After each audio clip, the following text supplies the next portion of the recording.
और कराची में सुई गैस का बहरान शिद्दत अख्तियार कर गया है। अमूर खानादारी अंजाम देने वाली खवातीन सिलेंडर पर खाना बनाने पर मजबूर हैं। रिपोर्ट कर रही हैं मरियम हसन।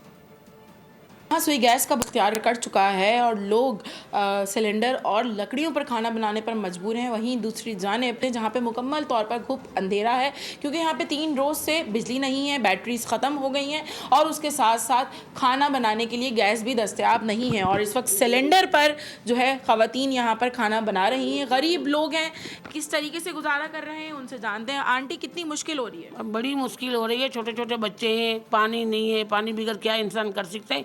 पानी नहीं है तो कुछ भी, अगर नहीं बिल भरते हो तो कोई चलो भाई हमने बिल नहीं, हम बिल भरते हैं, हमारा अगर लाइट नहीं, जिसका बिल नहीं है उनकी जाके काट दो, बिल्कुल बिल्कुल ख़त्म करो वहाँ लाइट है। जो बिल भरता है उसको तो लाइट दो। गैस भी कितने महीने नहीं था, गैस के बिल देखो 3-3 हज़ार, 3.5 हज़ार, 4 हज़ार ये भरो।